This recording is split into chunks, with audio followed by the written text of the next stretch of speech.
लखनऊ में अल्पसंख्यकों के समर्थन में कैंडल मार्च। पुराने लखनऊ के छोटे इमामबाड़े के विभिन्न धर्मों के धर्मगुरुओं और सामाजिक कार्यकर्ताओं ने विश्व भर के अल्पसंख्यकों के समर्थन में कैंडल मार्च निकाला। इस मार्च का उद्देश्य बांग्लादेश, पाकिस्तान और फिलिस्तीन सहित दुनिया के विभिन्न हिस्सों में अल्पसंख्यकों पर हो रहे अत्याचारों के खिलाफ आवाज उठाना था। मार्च का नेतृत्व शिया धर्मगुरु मौलाना कल्बे जवाद ने किया, जिनके साथ अन्य धर्मगुरु और समुदाय के लोग भी शामिल हुए। प्रतिभागियों ने हाथों में कैंडल और तख्तियां लेकर अपनी मांगे प्रस्तुत की। तख्तियों पर बांग्लादेश में हिंदुओं पर अत्याचार बंद करो, पाकिस्तान में शियाओं पर जुल्म रोको और फिलिस्तीन में अत्याचार समाप्त करें, ऐसे संदेशों लिखे हुए थे। मार्च के दौरान मौलाना कल्बे जवाद ने कहा कि अल्पसंख्यकों के साथ हो रहे अन्याय को सहन करना मानवता के खिलाफ है। उन्होंने अंतर्राष्ट्रीय समुदाय से अपील की है कि वे इन मुद्दों पर संज्ञान लेकर ठोस कदम उठाएं। ये कैंडल मार्च शांतिपूर्ण तरीके से आयोजित किया गया और इसमें समाज के विभिन्न वर्गों ने अपनी भागीदारी दी। मार्च ने मानवाधिकार और न्याय के प्रति एकजुटता का संदेश दिया।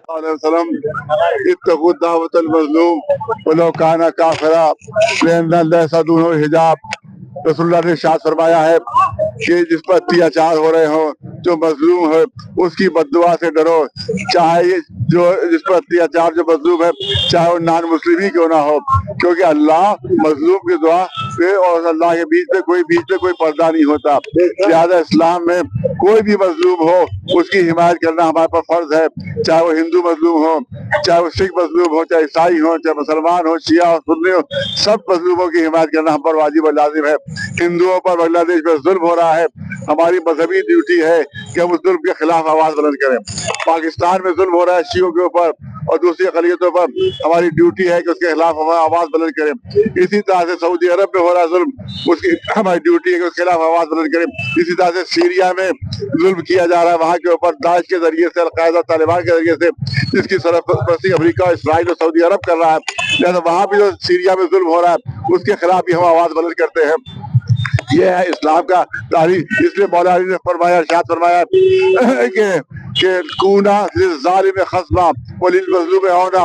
आपने मौला ने इरशाद फरमाया है कि जालिम के हमेशा दुश्मन रहो और मजलूम के मददगार रहो, मजलूम के मददगार रहो। लिहाजा हम जहाँ जहाँ भी मजलूम है, चाहे वो पाकिस्तान के मजलूम हो, चाहे वो गज़ा के मजलूम हो, चाहे वो लबनान के मजलूम हो और चाहे वो बांग्लादेश के मजलूम हो, हम सब के साथ है। ये इस्लाम का हमारा हुक्म है, ये रसूलुल्लाह का फरमान है, ये मौला अली का फरमान है कि जो भी मजलूम हो, जिसके ऊपर अत्याचार हो रहा, मुसलमान का फरीजा है कि उस जो अत्याचार कर रहे हैं उनके खिलाफ आवाज बुलंद करे और जिन पर अत्याचार हो रहा है उनकी हिमायत पे आवाज बुलंद करे।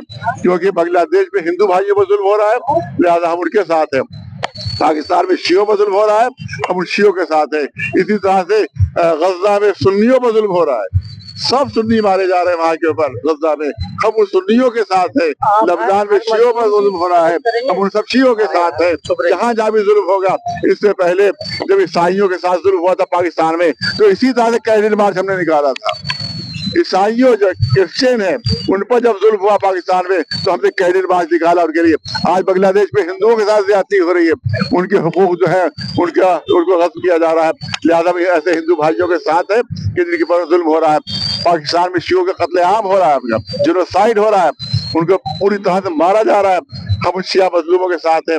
गज़ा में सुन्नी भाई मारे जा रहे हैं, हम उनके साथ हैं। जहाँ भी जुल्म होगा, हम जो होंगे जालिम के खिलाफ आवाज बुलंद करेंगे और मजलूम के साथ हैं। इस तरीके के मामला चल रहे हैं, ऐसे में सर यूएनओ और ह्यूमन राइट्स जैसे, देखिए यूएनओ जो है वो एक मुर्दा लाश है, एक लाश से ज्यादा कुछ नहीं है, जिसको सुपर पावर नोच रहे हैं, अपने मकसद के लिए इस्तेमाल कर रहे हैं। यूएनओ जिंदा नहीं है, he's died, his death, he's died, only सिर्फ लाश रह गई, उसके अलावा कुछ नहीं, उसमें कोई नहीं।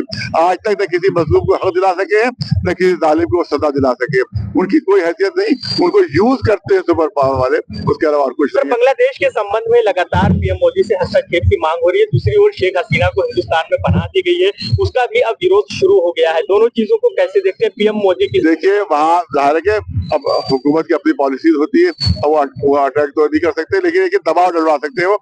यूनाइटेड नेशन से दबाव हो सकता है पाकिस्तान पर, यूनाइटेड नेशन से दबाव हो सकता है बांग्लादेश के ऊपर कि अगर वो बात ना माने तो उनके ऊपर पाबंदी आयद की जाए। बहुत दिनों से हम कह रहे हैं पाकिस्तान पर पाबंदी आयद हो और बांग्लादेश अपने हर धर्मी अगर रखे हो हिंदुओं के खिलाफ, तो उस पर भी पाबंदी आयद होना चाहिए। इसी तरह से सीरिया में जो जुल्म हो रहे हैं, और वो सिर्फ इसराइली वहां पर, आप देखिए इसराइल ने पूरा सीरिया तबाह कर दिया है, खत्म कर दिया पूरा सीरिया। तो ये सब इसराइली एजेंट है जो वहां आकर जमा हो गए हैं और इसराइली के जरिए से वहां पर तबाही मची हुई है ताकि इसराइल के खिलाफ जो जंग लड़ रहा था सीरिया वो खत्म हो जाए जंग। इसकी प्लानिंग के तहत हमला किया गया, उसी के इसराइली एजेंटों ही ने हमला किया है सीरिया के ऊपर और इसराइल पूरे सीरिया को बमबारी करके वो सब तबाह कर दिया, पूरे सीरिया को बर्बाद कर दिया। लिहाजा हम समझते हैं कि सीरिया में भी जो है अक़वाम मुत्तहिदा की टीम पहुंचना चाहिए, पाकिस्तान में भी और बांग्लादेश दिल्ली में में भी। पाकिस्तान एम्बेसी के घेराव की आपने बात कही थी, कब तक? और गिराव करेंगे उसको, देखिए पारा चनार में जो वहाँ जुल्म हो रहा है और जहाँ लाहौर में कभी मारे जाते कभी कराची में मारे जाते, इससे पहले हम अरेस्ट हुए हैं वहां पर, आप लोगों ने वो खबर नहीं दी है। हम पाकिस्तान के खिलाफ वहां पर मुजाहरा किया था हमने पाकिस्तान एम्बेसी के सामने, उसको हमें अरेस्ट किया गया था, वहाँ हमें अरेस्ट किया गया था। तो हम तो हमेशा मुजाहरा करते रहते हैं पाकिस्तान एम्बेसी के खिलाफ, इससे पहले भी हुआ था और अब भी हम लोग जो है एक बड़ा मुजाहरा पाकिस्तान एम्बेसी के खिलाफ, अगर हुआ मौका तो बांग्लादेशी एम्बेसी के खिलाफ भी हम मुजाहरा करेंगे। बांग्लादेशी हुकूमत